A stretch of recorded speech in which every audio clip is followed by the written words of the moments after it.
સો વિદ્યાર્થી મિત્રો મજામાં? ઓકે, હવે આપણે અત્યાર સુધી વેન આકૃતિ જોઈ અને વેન આકૃતિ પરથી એક નિયમ જોયો. હવે આપણે અત્યાર સુધી ગણમાં રહેલા સભ્યોની ચર્ચા કરતા હતા અને એની ઉપરથી આપણે યોગગણ, છેદગણ, અલગગણ ને એ બધું શોધતા હતા. હવે આપણે શું કરવાનું છે? ધારો કે ગણમાં ઘટકોની સંખ્યા આપી દીધી હોય, એનો મતલબ n of a, એનો મતલબ શું થાય? ગણ a માં રહેલા ઘટકોની સંખ્યા. n of b, એનો મતલબ શું થાય? ગણ b માં રહેલા ઘટકોની સંખ્યા. બરોબર છે? ચલો, n of a છેદ b એટલે શું થાય? કે a છેદ b માં રહેલા ઘટકોની સંખ્યા, number of elements present in a intersection b. ચલો, સેમ ગણ a યોગ b માં રહેલા સભ્યોની સંખ્યા તેમજ nu યુનિવર્સલ સેટ એટલે કે સાર્વત્રિક ગણમાં રહેલા સભ્યોની સંખ્યા. આ બધું આપી દીધું હોય, આપણને ઘટકો ના આપ્યા હોય અને પછી આપણે યોગગણ, અલગગણ ને બધું શોધવું હોય તો કઈ રીતે શોધાય એની આપણે ચર્ચા કરીએ. તો સૌપ્રથમ આપણે બે ગણની વાત કરીએ છીએ, તો બે ગણના વેન આકૃતિ દોરીને આપણે એને થોડું સમજવાનો પ્રયત્ન કરીએ.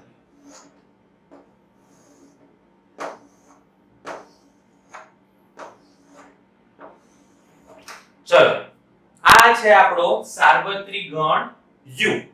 બરોબર છે? આ છે ગણ a અને આ છે ગણ b. હવે આપણે વેન આકૃતિ ગયા વિડિયોમાં દોરેલી છે. એ વિડિયો પરથી તમને ખબર પડશે કે જ્યાં બંને ગણો છેદે છે એને આપણે શું કહીએ છીએ? a છેદ b. તેમજ આપણે અલગ અલગ ગણ અથવા તો તફાવત ગણ જોયું તો તફાવત ગણમાં આ ખાલી આટલો જેટલો ભાગ છે એને આપણે શું કહીએ છીએ? a b. તેમજ આ ભાગ છે એને આપણે શું કહીએ છીએ? b a. જેને એ વિડિયો નથી જોયા, સૌથી પહેલા એ વિડિયો જોઈ લો, એની ઉપરથી તમને ખબર પડશે કે આ કઈ રીતે આવ્યું છે. બરોબર છે? બંને ગણ જ્યાં છેદે છે ત્યાં a છેદ b. ફક્ત a છે એને કહેવાય a b અને આને કહેવાય b a. એ આપણે જોયું છે. હવે ધારો કે હું યોગ ગણની વ્યાખ્યા કહું અથવા તો યોગ ગણનો પરિચય આપું, તો યોગ એટલે શું? ગણ a અને ગણ b માં રહેલા તમામ સભ્યો, મતલબ a માં, b માં અને છેદમાં જેટલા સભ્યો એને યોગ કહેવાય. તો ધારો કે પહેલી જ વસ્તુ મારે લખવી હોય a યોગ b, મતલબ a યોગ b માં રહેલા સભ્યોની સંખ્યા. તો જો આ આવે, આ આવે, આ પણ આવે, તો કેવી રીતે લખાય? n of a b વત્તા n of a છેદ b વત્તા n of b a. એનો મતલબ કે આ ત્રણમાં જે પણ સંખ્યા હોય એ ત્રણે ત્રણનો તમે સરવાળો કરો તો આપણને શું મળે? a યોગ b. ઓકે, હવે આ થઈ, આ ક્યાં કામમાં આવશે? કોઈ MCQ માં આપી દીધું હોય કે નીચેમાંથી કયું a યોગ b દર્શાવે છે, તો એમાં આ ઓપ્શન લખેલો હોય એ કામમાં આવશે. હવે આપણે આ સૂત્ર યાદ નથી રાખવાનું, આપણે ગણ a અને ગણ b ના સ્વરૂપમાં a યોગ b ની વ્યાખ્યા લખવાની છે.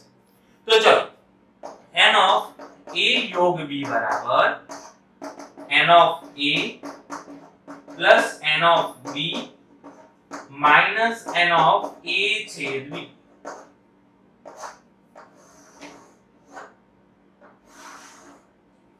આ થઈ ગયું તમારું a યોગ b ની સંખ્યા શોધવાનું સૂત્ર. શું કરવાનું છે? ગણ a આખો, ગણ b આખો અને એમાંથી છેદગણ માઈનસ કરવાનું છે. બરોબર છે? આ થઈ ગયું તમારું યોગ ગણનું સૂત્ર. હવે આ વેન આકૃતિ, બે ગણની જે વેન આકૃતિ છે એની ઉપરથી કેવા કેવા પ્રશ્નો બની શકે અને એ પ્રશ્નોના આપણે એમનેમ જવાબ કઈ રીતે આપી શકીએ તેમજ સૂત્રો દ્વારા જવાબ કઈ રીતે આપી શકીએ એ હવે આપણે આગળ જોઈશું. બરોબર છે? સૌથી પહેલા આટલું નોંધી લો, પછી આપણે આગળ જોઈએ છીએ. ચલો વિદ્યાર્થીઓ, હવે આપણી જોડે એક નાનકડો પ્રશ્ન છે કે 50 વિદ્યાર્થીઓના જૂથમાંથી 20 વિદ્યાર્થીઓ ક્રિકેટ રમે છે, 25 વિદ્યાર્થીઓ ટેનિસ રમે છે અને 10 વિદ્યાર્થીઓ ક્રિકેટ અને ટેનિસ બંને રમે છે. આ પ્રશ્નમાં મતલબ જે આપણને રકમ આપી છે એમાં મેં કોઈ પણ પ્રકારનો પ્રશ્ન પૂછ્યો નથી. આ પ્રશ્ન ફક્ત ને ફક્ત તમને સમજાવવા માટે લખ્યો છે કે દાખલો કઈ રીતે ગણી શકાય અને કઈ રીતે પ્રશ્નો ઉદ્ભવે. તો સૌથી પહેલા આપણને ટોટલ 50 વિદ્યાર્થીઓ આપી દીધા છે. તો ટોટલ જે વિદ્યાર્થી છે એ છે 50. ચલો એની પછી જે ક્રિકેટ રમે છે એ આપણી જોડે છે 20. પછી જે ટેનિસ રમે છે એ આપણી જોડે છે 25. જો કુલ 50 વિદ્યાર્થીઓમાંથી 20 વિદ્યાર્થી ક્રિકેટ રમે છે, 25 વિદ્યાર્થીઓ ટેનિસ રમે છે. તેમજ 10 વિદ્યાર્થીઓ ક્રિકેટ અને ટેનિસ બંને રમે છે. તો ક્રિકેટ એટલે C, ટેનિસ એટલે T, એવા બંને કેટલા છે 10. ચલો તો હવે આપણે શું કરીએ, આપણે અત્યાર સુધી બધા ગણો A અને B સ્વરૂપે જોયા છે. તો આપણે આને A અને B ધારી લઈએ. કેવી રીતે ધારશો? ધારો કે ક્રિકેટ ને A ધારો તો ક્રિકેટ ને A ધારીએ તો ક્રિકેટ રમતા વિદ્યાર્થીઓની સંખ્યા કેટલી છે 20. ચલો એવી જ રીતે ટેનિસ ધારો તો ટેનિસ રમતા વિદ્યાર્થીઓની સંખ્યા કેટલી છે 25. હવે એવું કીધું છે C અને T ક્રિકેટ અને ટેનિસ બંને રમતા, મતલબ આ બંને ગણમાં જે સમાન હોય, જે બંને ગણમાં સમાન હોય એને આપણે શું કહીએ છીએ હંમેશા છેદગણ. તો એને આપણે કહીશું છેદગણ. આટલી માહિતી આપી છે, મેં આમાં કોઈ પણ પ્રકારનો પ્રશ્ન પૂછ્યો નથી. ચલો હવે આપણે આને વેન આકૃતિમાં પહેલા દર્શાવીએ. તો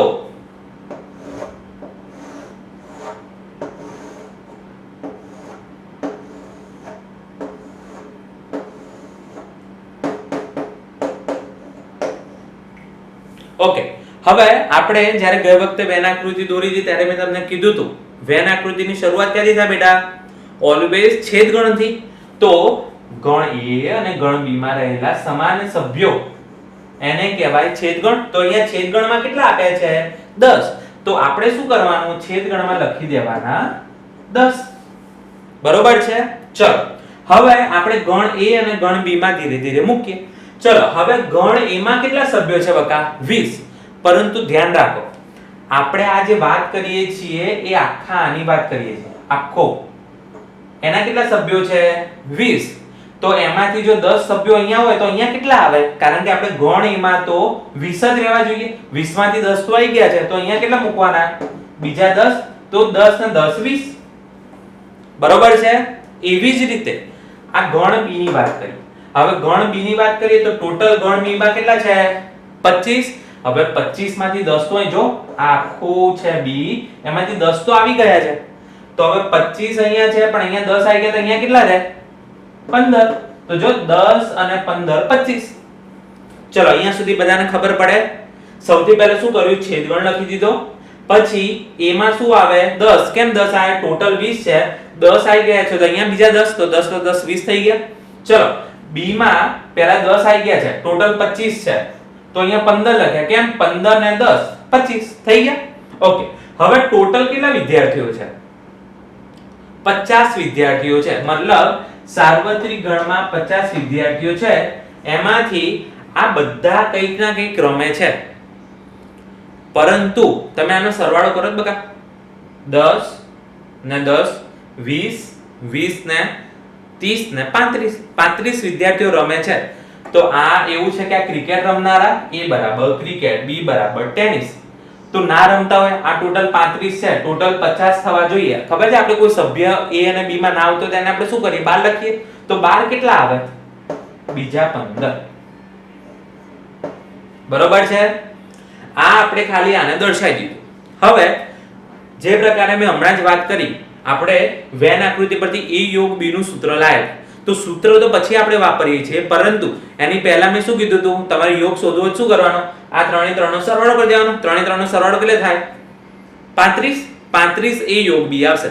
વેન આકૃતિ બહુ ઝડપથી તમને જવાબ મળી જશે, પરંતુ NCERT કોર્સમાં જ્યારે પરીક્ષા આપો એટલે તમારે ફરજિયાત સૂત્ર દ્વારા લખવું પડશે. તો A યોગ B નું સૂત્ર, તો n of A વત્તા n of B minus n of A છેદ B. ચલો n of A કેટલો છે બગા? હવે આમાં નહીં જોવાનું, આ વસ્તુ જ આખી અલગ છે, આ વસ્તુ કમ્પ્લીટ તમારી થઈ ગઈ. હવે શું કરવાનું? હવે તો ધારો કે વેન આકૃતિ ના દોરી તો પણ તમને જવાબ આવડે. ચલો n ઓફ a કેટલું હોય બકા ટોટલ 20. ચલો n ઓફ b કેટલું થાય 25. ચલો માઈનસ છેદગણ કેટલો છે 10. તો જવાબ કેટલો આવે છે બકા 35. તો જોઈ લો આ જવાબ અને આ જવાબ સરખો છે. ખબર પડી ગઈ? બંનેના જવાબ સરખા છે. જો તમારે ફટાફટ જવાબ લાવવો હોય MCQ માં તો આવું કરીને ફટાફટ લાવી શકો છો, અથવા તો આ રહ્યું. ઓકે, હવે આને બોલાવીશું, મતલબ યોગ ગણ છે, પરંતુ આપણને કદાચ વર્ડિંગ એટલે કે શબ્દમાં પ્રશ્ન પૂછેલો હોય તો કઈ રીતે લખાય કે ક્રિકેટ અને ટેનિસ રમતા તમામ વિદ્યાર્થીઓ કેટલા છે એ શોધો. કે જે ક્રિકેટ અથવા ધ્યાન રાખો યોગને હંમેશા અથવાથી દર્શાવાય છે અને છેદને હંમેશા અને થી દર્શાવાય છે. બરોબર? છેદને હંમેશા અને, આને કહેવાય a અથવા b. ક્રિકેટ અથવા ટેનિસ રમવા વાળા વિદ્યાર્થીઓની સંખ્યા 35 છે. બરોબર છે? હવે આટલું નોંધી લો. આ આપણી પાસે એક ઉદાહરણ છે. આની પરથી હવે જેટલા શક્ય એટલા ઉદાહરણ છે આપણે બધા લખી દઈએ. મતલબ જેટલા શક્ય એટલા સવાલ છે બધા લખીને એના આપણે જવાબ લખી દઈએ. આટલું લખી કાઢો. ચલો વિદ્યાર્થીઓ, હવે આપણે આનીથી ઉદ્ભવતા જેટલા પણ પ્રશ્નો છે બધા પ્રશ્નો બનાવી દઈએ. આપણે એ સવાલમાં નહીં જોવાનું કે શું પૂછ્યું છે, આપણે આપણી રીતે બધા બનાવી દેવાના, કારણ કે જેટલી પ્રેક્ટિસ કરશો એટલું તમારા માટે સારું છે. તો શું છે કે વેન આકૃતિ છે, બે ગણ છે, યોગ છે. ચલો એની પછી હમણાં જ મેં તમને કીધું છેદ હોય એને શું કહેવાય? અને. તો આ જે વચ્ચે વાળો ભાગ છે એને કહેવાય a અને b. ચલો પછી જે ખાલી આ ભાગ છે એમાં જે આ ભાગ છે એને કહેવાય ફક્ત a. પછી જે આ ભાગ છે એને કહેવાય ફક્ત b. હવે ધારો કે વેન આકૃતિ હોય, વેન આકૃતિમાં તમને અહીંયા ઘટકો લખી દીધા હોય, ઘટકોની સંખ્યા, તો તમે ઈઝીલી બતાવી શકો કે સાહેબ આનો જવાબ આવે, આનો જવાબ આવે, આનો જવાબ એ આવે. જે અહીંયા લખેલું એનાથી બતાવી શકો.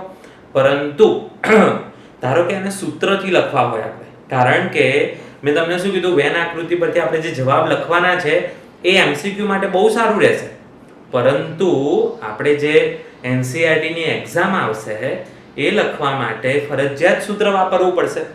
તો એક એક કરીને જોઈએ છે. બહુ સિમ્પલ, બહુ સારી રીતે જોઈશું. સૌથી પહેલા વસ્તુ કરીએ આપણે ફક્ત a. તમારે આ તો જાણવાની જરૂર નથી, આ તો a છેદ b છે. બરોબર છે? ચલો હવે ફક્ત a. ફક્ત a. હવે હું તમને કહું, ધ્યાનથી તમે જુઓ. આ ફક્ત a વાળો ભાગ કેવો છે? આ જે આખું a છે, આખું a, એમાંથી શું કાપી દો તો ફક્ત a વધે? આટલું કાપી દેવાનું. બરોબર છે? આખા a માંથી આટલું કાપી દો. હવે આને શું કહેવાય? a અને b. a અને b એટલે a છેદ b. તો આપણે એવું કહી શકાય કે n ઓફ a માંથી, મતલબ આખા a માંથી તમે a છેદ b કાઢી દો. બરોબર છે? આખા a માંથી a છેદ b કાઢી દો તો તમને શું મળે? ફક્ત a. કેટલું સિમ્પલ છે. બરોબર? હવે આ તો તમને ખબર પડી ગઈ કે ચલો ફક્ત a કીધું હોય તો a માંથી આ કાઢી કાઢવાનું. પરંતુ શબ્દ તો અલગ અલગ રીતે વેન આકૃતિ વાળા જે પ્રશ્નો છે એમાં અલગ અલગ શબ્દો વાપરેલા હોય. ધારો કે કોઈ તમને એવું પૂછે, હું આ જ વસ્તુના અલગ અલગ શબ્દો કહું છું, એ પરંતુ બી નહીં. ઓકે, શું કીધું હોય?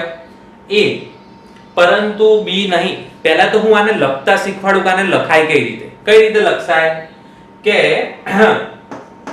a એટલે a, b નહીં એટલે b ડેશ. જેમાં નહીં કીધું હોય એમાં ડેશ લગાવી દેવાનો.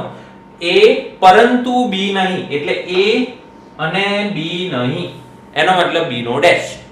ફરીથી શું સમજ્યા તમે?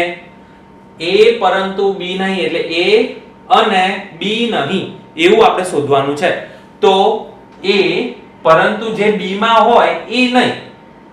ફરીથી a પરંતુ જે b માં હોય એ નહીં, એનો મતલબ ફક્ત a થયું. આનો જવાબ પણ ફક્ત a આવે. ચલો હવે આ વસ્તુ છે, આને આપણે ઘણા બધા સ્વરૂપે લખીએ. a છેદ b ડેશ. ચલો આને તમારે સારી રીતે લખવું હોય તો કઈ રીતે લખાય? શું કરવાનું? તમારે જો ડેશ કાઢી દેવો હોય તો આને આ રીતે લખાય a b. કારણ કે તમને ખબર છે ફક્ત a ને a b તરીકે પણ દર્શાવતા હતા આપણે. આને લખતા હતા a b, આને લખતા હતા b a તેમજ આને લખતા હતા a/b. ફરીથી આ બધી જ પોસિબિલિટી તમને મેં લખી આપી છે. તમને સહેજ પણ પ્રોબ્લેમ થાય એવું છે નહીં. ફરીથી ફક્ત એ કીધું હોય કે ફક્ત એ ધારો કે ક્રિકેટ રમતા હોય તો ફક્ત ક્રિકેટ રમતા વિદ્યાર્થીઓની સંખ્યા તો આ આવે. હવે એને મેં સૂત્ર સ્વરૂપે લખ્યા છે. સૂત્રમાં શું હોય કે એ ફક્ત એ કીધું હોય તો a માંથી જે છેદગણ હોય એને માઈનસ કરી દો. અથવા એને કઈ રીતે લખાય? a b પણ લખાય. ચલો b ને આ રીતે કઈ રીતે લખાય? માઈનસ નો છેદ કરી દેવાનો અને એની પછી જે હોય એને ડેશ આપી દેવાનો. ફરીથી માઈનસ નો છેદ આ બધામાં બરાબર આવે. આ બધા સરખા છે. ફક્ત a બરાબર આ બરાબર આ બરાબર આ બરાબર આ બરાબર આ. બરોબર છે? આ શાંતિથી મેં સમજાવી દીધું. હવે b નું ફટાફટ લખીએ. કેવી રીતે? ચલો ફક્ત b નું શું લખશો? પહેલા તો આ લખી દો n of b minus a. ફક્ત b મતલબ b minus a. હવે આનું શું કરવાનું? જો b minus a હોય તો આવું લખાય n of b છેદ a dash. ચલો હવે બીજું એક વાક્ય કહું. જો b છેદ a dash હોય તો જેની ઉપર ડેશ નથી એમાંથી છેદગણ માઈનસ કરો. ફરીથી b minus a એટલે આ. પછી મેં તમને શીખવાડ્યું માઈનસ નો છેદ કરી દેવાનો, એની ઉપર ડેશ આપી દેવાનો. અને આને લગતા હું ફરીથી વાક્ય બોલ્યો. શું વાક્ય બોલ્યો? કે જેની ઉપર ડેશ નથી એમાંથી માઈનસ કરવાનું. શું માઈનસ કરવાનું? આ બંનેનો છેદ. જો કરી દીધો માઈનસ. જો આના જેવું બની ગયું a b b આ સિમ્પલ. અને શબ્દોમાં કઈ રીતે લખશો? b પરંતુ a નહીં.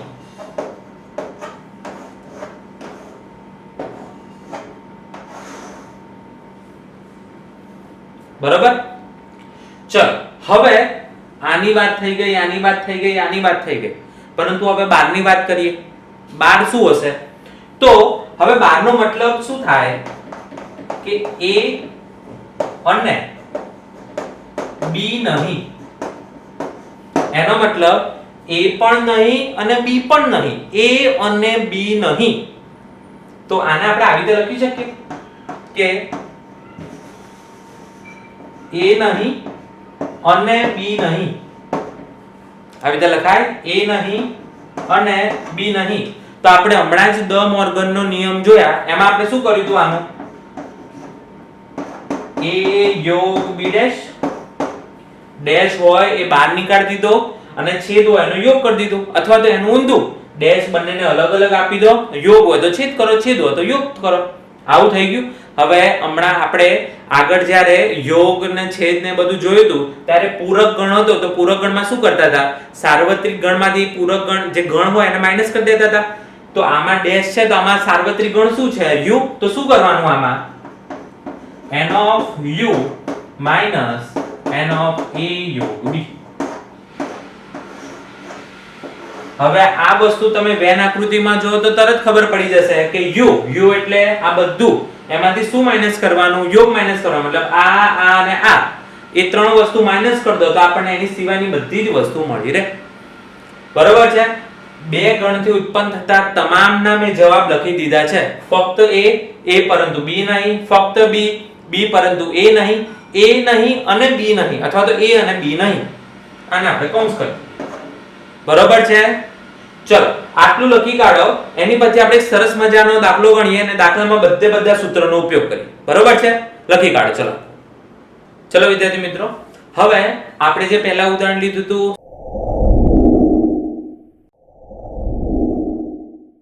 સેમ ટુ સેમ એ જ ઉદાહરણ લીધું છે. આ ઉદાહરણ પરથી આપણે બધા જ પ્રશ્નો જોઈ લઈએ એટલે તમારા બે ગણના પ્રશ્નો એકદમ સોલ્વ થઈ જાય. સૌથી પહેલા વેન આકૃતિ બનાવી દઈએ.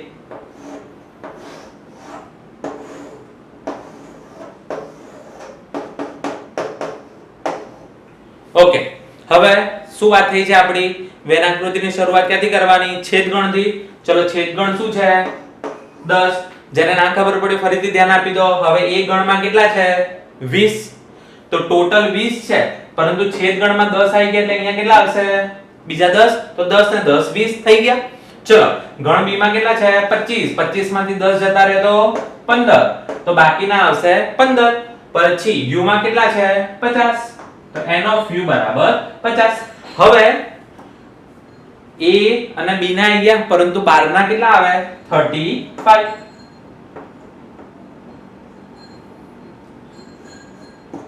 આ ત્રણે ત્રણ નો સરવાળો શું થાય? 35. તો 50 માંથી 35 જાય તો 12 આવશે 15. ઓકે. હવે ફટાફટ શું કરીએ ખબર છે? આની ઉપરથી પ્રશ્નોના જવાબ બોલી જઈએ અને પછી આપણે સૂત્રો તરફથી જોઈએ. ફટાફટ a અને b તમે આકૃતિ જુઓ અને ડાયરેક્ટ જવાબ બોલવાનો. a અને b કેટલા આવે? 10. હવે હું તમને એમ કહું ફક્ત a, શું બોલશો? ફક્ત a માં 10. પછી ફક્ત b શું બોલશો? 15. ચલો હવે હું તમને કહું a નહીં અને b નહીં, એમાં કેટલા બોલશો? જે a માં b ના હોય, b માં b ના હોય? 15. આટલી ખબર પડે? ઓકે. હવે એક પ્રશ્ન કે a અથવા b, અથવા એટલે યોગગણ, a અથવા b એટલે 10 10 20 30 ને 35, ટોટલ 35 આવશે. તો સૌથી પહેલા તો આપણે યોગગણ શોધી કાઢીએ. n of a યોગ b, n of a વત્તા n of b minus n of a છેદ b. ચલો અહીંયા કેટલા લખશો આપણે? n of a કેટલા છે? 20. b કેટલા છે? 25. છેદમાં કેટલા છે? 10. તો જવાબ કેટલો આવશે? 35. ચલો હવે પહેલો પ્રશ્ન. ફક્ત a,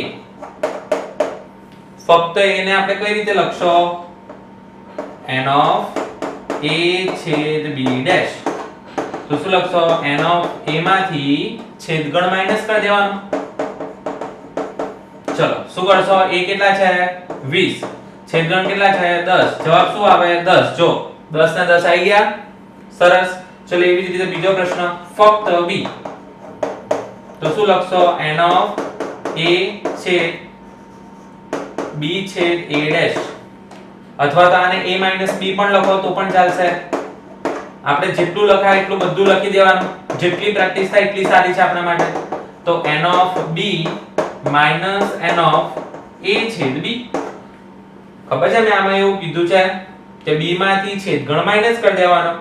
જે એની ઉપર ડેશ ના હોય એમાંથી છેદગણ માઈનસ કરી દેવાનો. b વાળા કેટલા છે? 25. છેદગણ કેટલા છે? 10. જવાબ કેટલો આવ્યો? 15. તો આ છે 15. ચલો એની પછી ત્રીજું શું શોધવાનું કીધું મેં તમને? શું કીધું? a નહીં અને b નહીં. બરોબર છે? a નહીં અને b નહીં. તો આને લખાય કેવી રીતે? n of a નહીં અને b નહીં. અને આવી રીતે લખાય n of a યોગ b ડેશ. ચલો યોગ b ડેશ ને શું કરવાનું? સાર્વત્રિક ગણમાંથી આને માઈનસ કરી દેવાનું, કારણ કે છેદ ડેશ છે એટલે સાર્વત્રિક ગણમાંથી આને માઈનસ કરી દો. ચલો સાર્વત્રિક ગણ કેટલા છે? 50. હવે યોગ કેટલો આવ્યો ભાઈ? 35. તો જવાબ કેટલા આવે? 15. તો જો અહીંયા 15. તો વેન આકૃતિ ઉપરથી બધાના જવાબ આવી શકશે, પરંતુ હવે કંઈક મારું મગજ એવું ચાલે અને મારે કંઈક એવું શોધવું છે કે ફક્ત એક રમત રમતા હોય એવા વિદ્યાર્થીઓ. ફક્ત એક એટલે જે ફક્ત ક્રિકેટ રમતા હોય અને ફક્ત ટેનિસ રમતા હોય. તો તમે આમાં જોઈને તો કહી દેશો કે ફક્ત ક્રિકેટ વાળા અને ફક્ત ટેનિસ વાળાનો સરવાળો કરવાનો. 10 અને 15 25. ફરીથી પ્રશ્ન કહું છું. પ્રશ્ન એવો છે કે ફક્ત એક રમત રમતા હોય એવા વિદ્યાર્થીઓ, એટલે કે ફક્ત ક્રિકેટ રમતા હોય વત્તા ફક્ત ટેનિસ રમતા હોય. બરોબર છે? તો આ બંનેનો સરવાળો કરી દેવાનો. વેન આકૃતિ પરથી થઈ જાય. પરંતુ સૂત્રો તરફથી શું કરશું? આ બંને સૂત્રો છે ને, આ બંને સૂત્રનો સરવાળો કરી દો. ફક્ત એક રમત. તો ચલો આ બંનેનો સૂત્રનો સરવાળો કરો. શું થાય? n of a + n of b. અને a છેદ b કેટલી વાર? બે વાર માઈનસ કરવાના. તો n of a plus n of b minus 2 વખત n of છેદ b માઈનસ કરવાના. ચલો કેટલો થાય 20 25 અને 2 વખત છેદ માઈનસ કરો તો જવાબ શું આવે 25. તો જો 10 અને 15 25 જે ફક્ત ને ફક્ત એક રમત રમે એવા છે. બરોબર છે. બે ગણ વડે બનતા તમામ પ્રશ્નો તમારી સામે છે. તમામ પ્રશ્નોનું વેન આકૃતિ દ્વારા જવાબ શું અપાય એવી તમને શીખવાડ્યું. સૂત્રો દ્વારા અને પ્રશ્નો કઈ કઈ રીતે પૂછી શકે એ બધું તમને કહી દીધું. બરોબર છે. તો વિડિયો સારો લાગે તો લાઈક કરો, કોમેન્ટ કરો. આપણે મળીએ છીએ હવે આગલા વિડિયોમાં જેમાં આપણે ત્રણ ગણ વડે બનતા આવા તમામ પ્રશ્નોની ચર્ચા કરશું. બરોબર છે. Thank you.